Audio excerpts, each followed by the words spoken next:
Hey guys, Whitey Epps here. So I'm going to be doing some different content, and this is going to be a book review of The Israel Lobby and U.S. Foreign Policy by John J. Mearsheimer and Stephen Walt. I started this channel to become more educated on certain topics and to learn about things, to inform myself so that I could then give my information and break it down in my way. So that's what I'm doing. This is a book that I've had in my bookshelf for a while now since I ordered it, and I'm just getting around to reading it. So I'll be going through it, and periodically, as I'm reading it on my own time, I'll make a video kind of just discussing what I am learning and kind of some of my thoughts on it in real time as I'm reading it. So today I'm doing the preface and introduction, and then over the next few weeks, I'll hopefully be able to get through the entire book without getting copyrighted or banned or flagged from YouTube. So this is just a kind of a more academic style, and I'm hoping that this will be engaging and give you guys some more information. So let's just go ahead and get right into it. So before we begin, we need to understand how they're defining the Israel Lobby. So on page 112 of their book, they define the lobby as, quote, a loose correlation of individuals and organizations that actively work to shape U.S. foreign policy in a pro-Israel direction. They argue that it is not a single unified movement with central leadership, but a broad coalition. Sometimes they disagree on specific policy issues, but overall, their entire motivation is to further progress and will shape U.S. foreign policy into a pro-Israel direction. So they are saying that people like the American Israel Public Affairs Committee, or AIPAC, the Anti-Defamation League, ADL, American Jewish Committee, the AJC, the Jewish Federations of North America, fit into this, along with what they cite as Christian Zionists as another part of the broader lobby. So this would be things like Christians United for Israel, or CUFI, the International Fellowship of Christians and Jews, IFCJ, Bridges for Peace, Israel Allies Foundation, basically any organization, left or right, that is trying to push American foreign policy for pro-Israel motives. And that's how they define the broader lobby. So this book is not necessarily specifically about AIPAC or any specific group, which is what I thought it was honestly going to be about. If I'm being completely honest, I thought it was going to be specifically like naming out certain groups, but they don't do that. They're referencing the lobby as the broad coalition of the pro-Zionist and pro-Jewish groups in America pushing American foreign policy with Israel. So Mearsheimer and Walt argued that the lobby, as we talked about, the broad coalition of groups, played a essential role in the Israel-Palestine conflicts, Iraq invasion, and the time in Syria and Iran wars. So this was written in 2005, was the original essay, and the book was written in 2007. And I've heard that that people want them to go in and kind of write an updated version or whatever. So we're working in the year 2007 for the most of this. So a lot of the things that have happened in recent years, specifically things like October 7th, have not happened yet. And so the influence is not as critical. And so it's also not as observable, which is interesting because in 2005 and 2007, I'm assuming that this book was a pretty big wave maker and that it was pretty outlandish, or not outlandish, but eye-opening at the time in 2007. So this is right in the middle of the Iraq War and some of our intervention in the Middle East off the heels of the Bush administration. So it's just a very interesting time in American foreign policy. So continuing in the introduction, they give 4 reasons as to why they wanted to write a book and not just a series of essays or articles. The first reason was to give more space for the historical context and a more nuanced view of a lot of the things that they had to just gloss over in the original essay. It also allows them to give greater definitions and roles of different groups, like I said, Christian Zionism, evolution of the lobby, and more detailed accounts of past and present Israeli occupation and actions in the Middle East. Again, present being 2007. It helps with their moral arguments that they lay out later in the book as well, and also to address dual loyalty within certain politicians and groups. The second reason they decided to write the book was to respond to some of the original criticism that was first published about their 2005 essay. And again, by having a more nuanced and more specified view, they can elaborate more on certain points and allow for a greater understanding to be given to people that read and interact with the book. The third reason was that more events had happened from 2005 and 2007. Specifically, they cite the Second Lebanon War in August of 2006. We had obtained new evidence about the Iraq War by this point, and U.S. policy toward Iran and Syria had begun to change. And so they were able to use more current events and stuff that had happened back in 2005 that they were looking at. And then the fourth and final reason that they give was to address what to do moving forward in the Middle East issues, and to address that honest conversations have to be had in order to move forward regarding all the interest groups in America. Constantly throughout the first few pages, they constantly are citing things like, well, look, the Jewish lobby and the Israel lobby have people, but the Irish have them, the Somalians have them. Like, so they're kind of playing it down a little bit, and that's one of my critiques that I'll get into here in a minute. So that's kind of the end of the preface. They're just explaining again. The essay was written in 2005. By 2007, they wrote a book to address much more specific events, nuance, moral contradictions, and some criticisms that had been lobbed at them in the essay. So that's the end of the preface. The introduction is very interesting as well. So they open their introduction by talking about 2007 as an election year going into 2008, and they kind of just deconstruct a few of the basic criticisms and arguments that they've received through their book. So the first criticism that they deconstruct is that Israel is a strategic asset for the global war on terror, which was happening at the time. They argue that a close relationship makes it harder to defeat terrorists and undermines our standing with other allies. Since the end of the Cold War, Israel is a liability and not an asset. This is what they're arguing. Now, in my understanding of this, by aligning so close with Israel, we can't negotiate as well with certain Middle Eastern countries because of our relationship with Israel. A great current example of this is the 2006 Iran war happening over there. We can't negotiate with certain countries because they keep citing our relationship with Israel. It's just a modern example.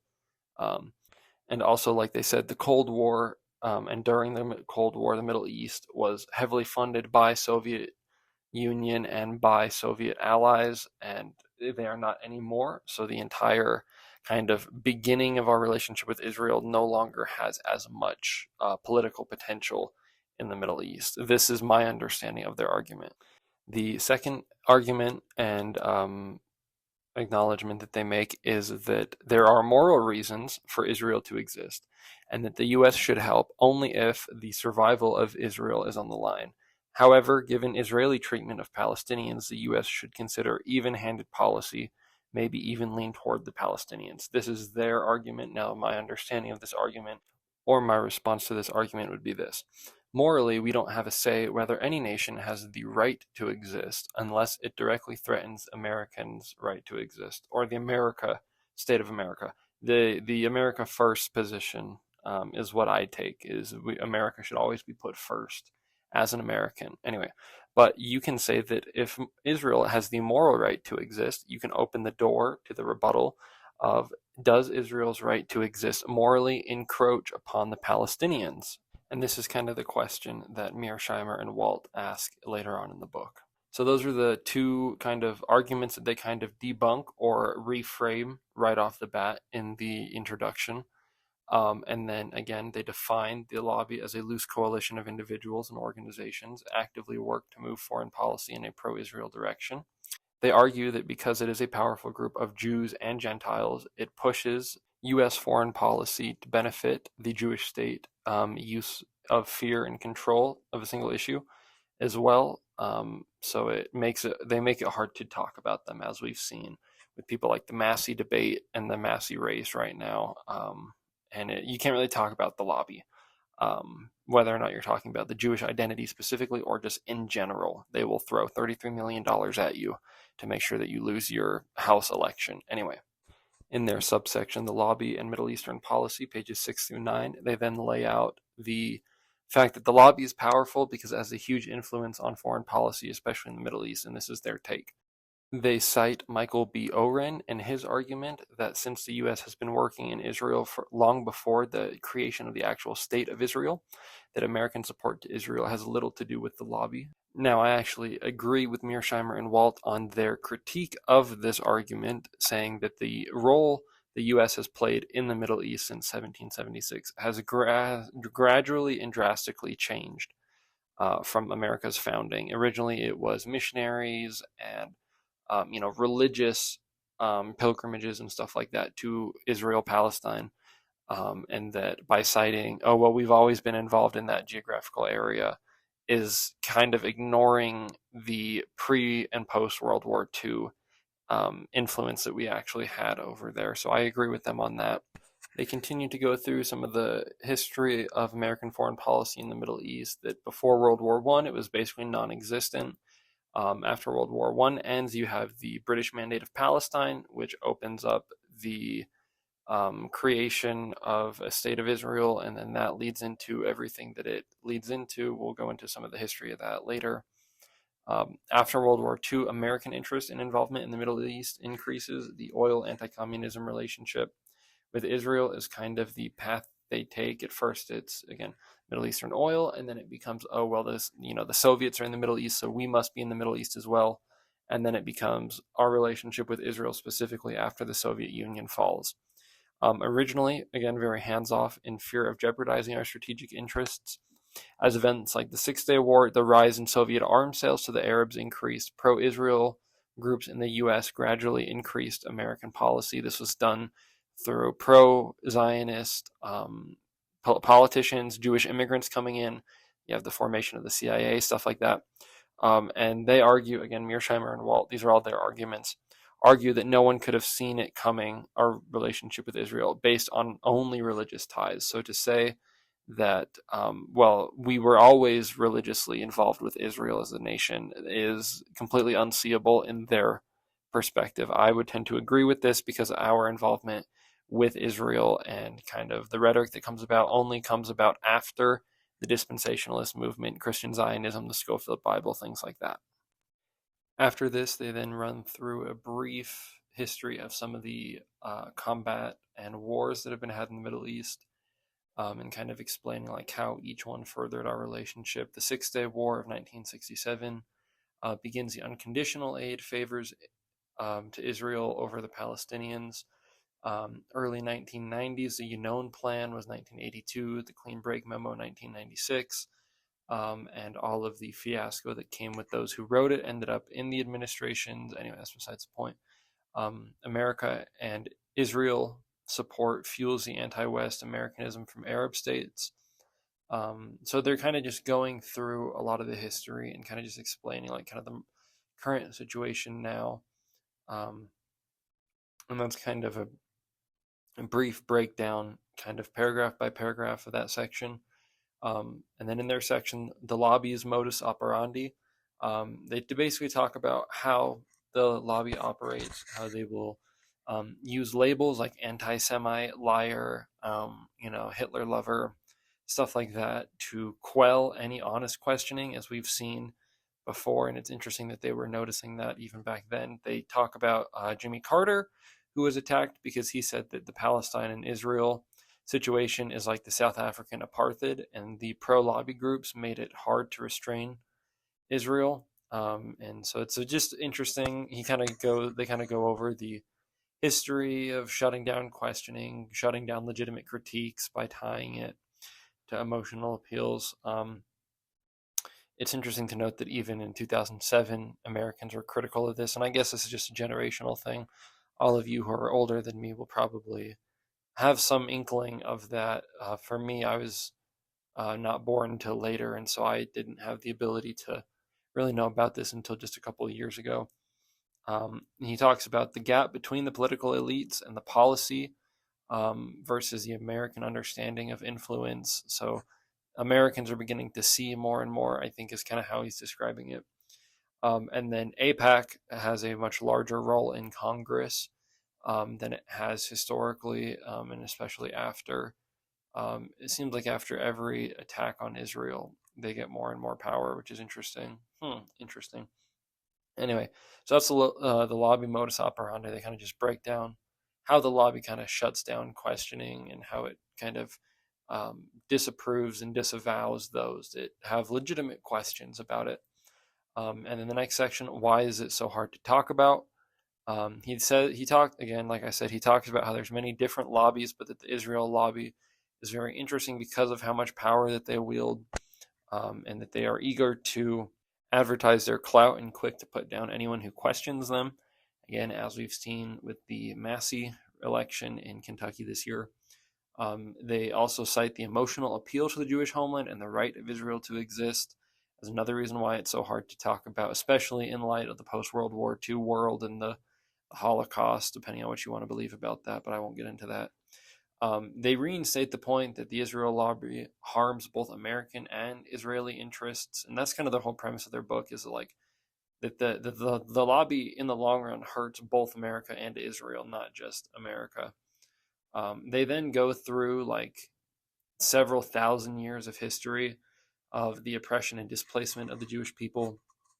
They talk about the Crusades, and like for several paragraphs, they kind of just talk about, oh, look how hard the Jewish people have had it.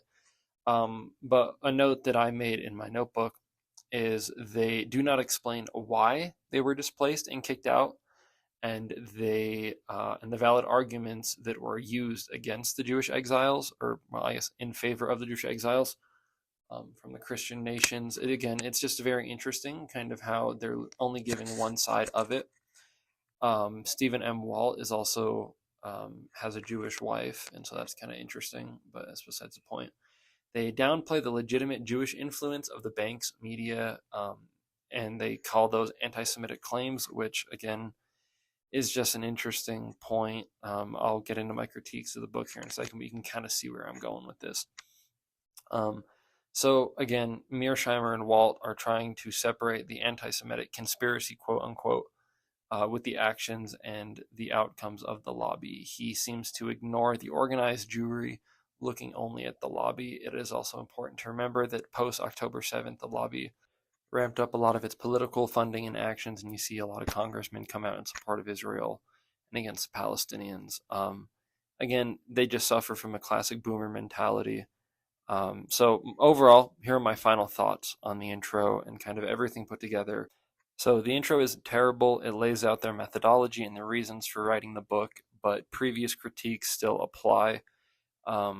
The inability to separate the Jewish identity from the lobby, in my opinion, is just a personal blind spot of the two. Yes, and I also recognize that those who support Israel and the nation state of Israel and the Jewish people are not all Jews. Again, they cite Christian Zionists for their example. I would agree. But it still applies that the Jewish identity and statehood and claim to statehood are inseparable in most cases of defense of the Jewish state and of Israel.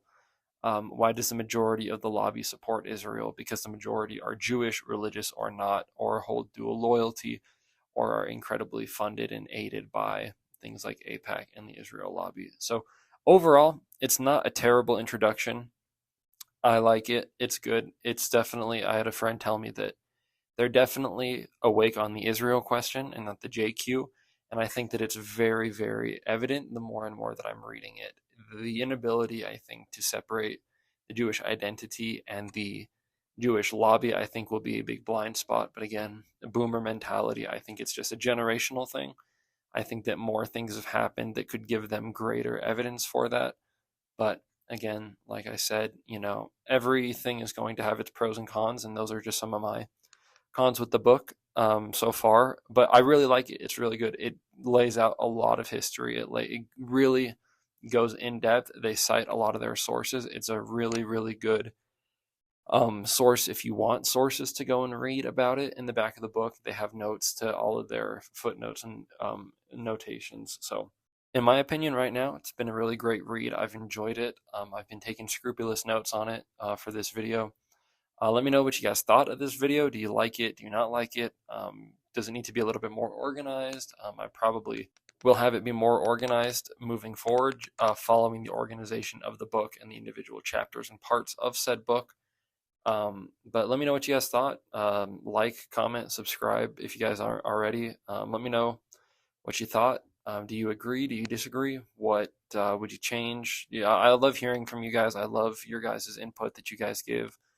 And so I greatly appreciate all that you guys have done. I appreciate all the views you guys give me. And so shout out to all you guys, all the subscribers. And Remember, you guys be safe. I'm praying for you guys. Never black pill, never doom. And Whitey Yap's out.